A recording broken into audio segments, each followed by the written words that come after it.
नमस्कार, कानून की बात में आपका स्वागत है। मैं हूं आशीष भार्गव। मुद्दा यासीन मलिक का है, जिसको पटियाला हाउस कोर्ट ने उम्र कैद की सज़ा सुनाई है। भारत सरकार से युद्ध छेड़ने, राज्य से युद्ध छेड़ने, गैर कानूनी गतिविधियां यानी यूएपीए एक्ट के तहत आतंकी गतिविधियां करने, आतंकी गैंग का सदस्य होने, टेरर फंडिंग और आपराधिक साजिश यानी क्रिमिनल कॉन्स्पिरेसी की धाराओं में उसको दोषी करार दिया है और अब उम्र कैद की सज़ा सुनाई है। 2 उम्र कैद की सज़ा सुनाई गई हैं जो साथ साथ चलेंगी। 10 लाख रुपए का जुर्माना भी लगाया है।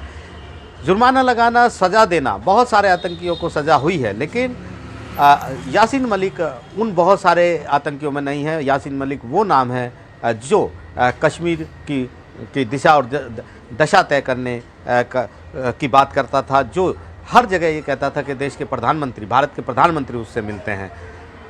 वो शख्स, एक ऐसा शख्स जिसको लगता था कि वो कानून से ऊपर है, वो देश से ऊपर है, उसकी भारत सरकार कुछ नहीं बिगाड़ सकती, उसको किस तरीके से सलाखों के पीछे किया गया ताउम्र, इसके पीछे भी एक बड़ी कहानी है। तो यहाँ पर काफ़ी अहम है ऐसे मोड़ पर ऐसी शख्सियत जिस पर हाथ डालना बहुत मुश्किल काम था किसी भी एजेंसी के लिए। किस तरीके से एनआईए ने उसको पकड़ने के लिए, उसका शिकंजा कसने के लिए उस पर लगातार कई सालों तक, करीब 6 साल तक मेहनत की, किस तरीके से सबूत जुटाए, ये काफ़ी दिलचस्प है ऐसे मामले में जब वो शख्स प्रधानमंत्री की धौंस देता हो, वो शख्स दांव पेच खेलता हो, वो शख्स कहता हो कि वो महात्मा गांधी के रास्ते पर चल रहा है। 1994 में उसने हथियार डाल दिए थे, उसके बाद से वो अहिंसा के रास्ते पर चल रहा है। उसके खिलाफ पुख्ता सबूत जुटाना बहुत मुश्किल काम है। तो शुरुआत 2015 में हुई जब जहूर अहमद शाह वटाली, जो कि एक कश्मीरी बिजनेसमैन है, उसका कोई लिंक मिला कि आतंकियों को टेरर फंडिंग में वो शामिल है।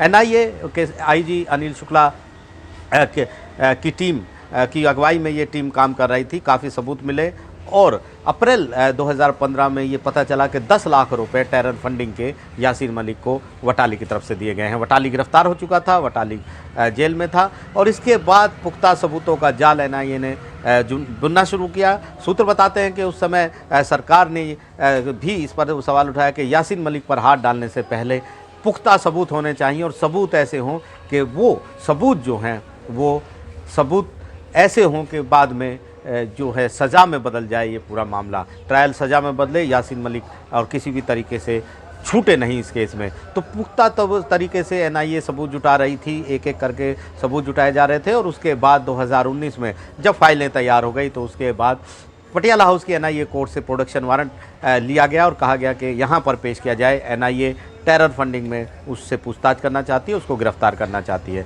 उस समय यासीन मलिक हीरानगर, जम्मू कश्मीर की हीरानगर जेल में बंद था। तो सूत्र बताते हैं, उस समय के अफसर बताते हैं कि किस तरीके से जब पुलिस दिल्ली लेकर आ रही थी पटियाला हाउस कोर्ट में पेश करने के लिए, तो वहाँ पर सुरक्षा बलों को 3 घंटे तक जेल के बाहर इंतज़ार करना पड़ा, क्योंकि यासीन मलिक हर जेल के हर सेल में जाकर वहाँ कैदी जो बहुत सारे ज़्यादातर आतंकी गतिविधियों में शामिल थे या सेपरेटिस्ट थे, उनसे मिला और सब ने उसको हीरो की तरह विदाई दी और कहा कि दिल्ली में भी झंडे गाड़ कर आना। तो यासीन मलिक यहाँ पहुँचा। अप्रैल 2019 में उसको पटियाला हाउस कोर्ट में पेश किया गया। सबूत कुछ दिखाए गए। कोर्ट ने 11 दिन की पुलिस हिरासत में एनआईए को सौंपा और यहाँ पर सबसे पहली बार एनआईए के जो अफसर थे, जो आईजी अनिल शुक्ला की जो टीम थी, उससे सूत्र बताते हैं कि यासीन मलिक ने कहा कि वो प्रिविलेज्ड हैं कि उनसे बात कर रहे हैं, यासीन मलिक से बात कर रहे हैं, क्योंकि वो तो सिर्फ देश के प्रधानमंत्रियों से बात करते हैं, देश के प्रधानमंत्री उससे बात करते हैं। ये धौंस देने की कोशिश की, सारे सबूतों को नकारा, लेकिन एनआईए की फाइलें तैयार थी और जब यासीन मलिक को लगा कि वो इस केस में फंस सकता है तो उसने धीरे धीरे अपना खाना कम कर दिया, जिससे उसकी बीमारी, वो थोड़ा बीमार हो गया और एनआईए को उसने कहा कि वो कुछ नहीं बताएगा, वो अस्पताल जाएगा। इसके बाद जब उसकी तबीयत ख़राब हुई तो एनआईए को 11 दिन की पुलिस रिमांड मिली थी, लेकिन 8 दिन बाद ही यासीन मलिक को वापस न्यायिक हिरासत में भेजना पड़ा, क्योंकि उसके दांव पेच के आगे एनआईए समझ गई थी कि इससे आगे उससे पूछताछ नहीं हो सकती है। लेकिन पुख्ता सबूत जुटा लिए गए थे एनआईए के द्वारा और इसके बाद कोर्ट में ये मामला शुरू हुआ। लेकिन यहाँ पर यासीन मलिक ने एक और दांव खेला और यासीन मलिक ने प्लीड गिल्टी, यानी खुद का दोष, अपना दोष स्वीकार लिया कोर्ट में। क्रिमिनल जो सिस्टम है भारत का, जो ट्रायल चलते हैं उसमें 2 तरह, इसमें एक ये भी व्यवस्था होती है कि अगर सबसे पहले ट्रायल चलने से पहले अदालत पूछती है आरोपी से कि क्या वो अपना अपराध स्वीकारता है, क्या अपना जुर्म कबूलता है। अगर वो जुर्म कबूल लेता है, उसे प्लीड गिल्टी कहते हैं, प्लीड गिल्टी कर लेता है, तो उसके बाद ट्रायल चलाने की जरूरत नहीं होती, सज़ा पर के मुद्दे पर बात होती है कि आगे कैसे बढ़ा जाए। लेकिन अगर वो प्लीड गिल्टी नहीं करता है तो फिर ट्रायल होता है, जिसमें सबूत पेश किए जाते हैं, क्रॉस होता है, जिरह होती है, गवाही होती है, सारी तमाम चीज़ें रखी जाती है और उसके बाद सारे पक्षों को सुनने के बाद, आरोपी को सुनने के बाद, अभियोजन को सुनने के बाद एक फैसला ट्रायल कोर्ट देती है। लेकिन यहाँ पर प्लीड गिल्टी हो गया, मान लिया यासीन मलिक ने कि वो ऐसे अपराध में शामिल रहा है। लेकिन बहुत बड़ी बात यह थी कि प्रधानमंत्रियों से मिलने की धौंस अदालत में भी दी। यासीन मलिक ने कहा कि न केवल प्रधानमंत्री मनमोहन सिंह से वो मिला है, बल्कि वीपी सिंह से लेकर अटल बिहारी वाजपेयी तक सब प्रधानमंत्री उससे मिले हैं। भारत सरकार ने उसको एक मंच भी दिया कि वो अपनी राय रख सके कश्मीर के मुद्दे पर। देश में नहीं, विदेश में भी जाकर उसने राय रखी।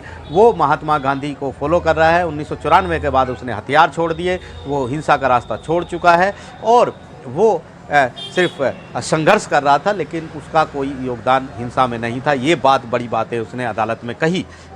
इसके बाद यहाँ पर अदालत में ने दोषी करार उसको 19 मई को दे दिया था और अब जो उम्र कैद की सज़ा सुनाई है उसमें अदालत ने भी उस बातों पर उसकी बातों पर टिप्पणी की है कि वो बार बार ये कह रहा है कि वो प्रधानमंत्रियों से मिलता था, भारत सरकार ने उसको मंच दिया था, बाहर भी राय रखने के लिए विदेश में भी मंच दिया था। लेकिन अदालत ने कहा कि ये बात ठीक है, भारत सरकार ने सोचा वो सुधर गया है, लेकिन उसने विश्वासघात किया भारत सरकार के साथ और अहिंसा की आड़ में वो आपराधिक साजिश रचने लगा। भले ही उसने 1994 के बाद हथियार नहीं उठाए, लेकिन उसने कभी भी इन घटनाओं के लिए जो उसने किया खेद नहीं जताया और उसने भारत सरकार के साथ विश्वासघात किया। भारत सरकार को लगा था कि वो शायद सुधर गया, लेकिन ऐसा नहीं हुआ। इसलिए वो किसी भी लीनियंसी यानी किसी भी रियायत, माफ़ी, छूट का हकदार नहीं है।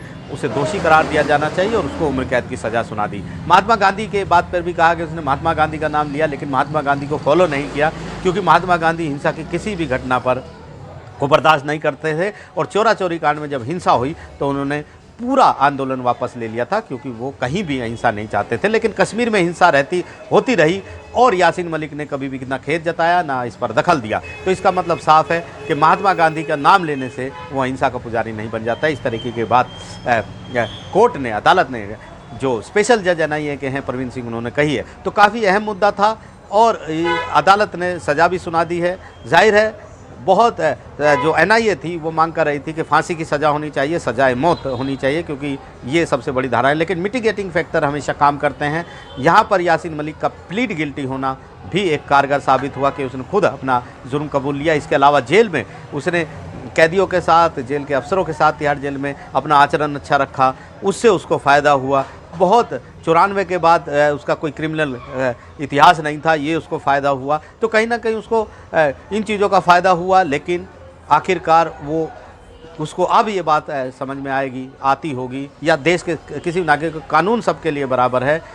जो देश, जो प्रधानमंत्री, जो सरकारें, जो दिल्ली यासीन मलिक को मंच दे रही थी अपनी राय रखने का, उसी सरकार ने, उसी जांच एजेंसी ने, उसी दिल्ली ने उसको उम्र कैद सलाखों का रास्ता भी दिखाया है। तो ये एक ऐसा मामला है जिसमें साजिश के मामले को NIA ने साबित कराया और एक बड़ी सज़ा दिलाई। ये कोई छोटा मामला नहीं है, किसी छोटे आतंकी का मामला नहीं है। ये उस शख्स का मामला है जिसके बिना कभी कश्मीर में न राजनीति होती थी, न कश्मीर के लिए कोई नीति तैयार होती थी।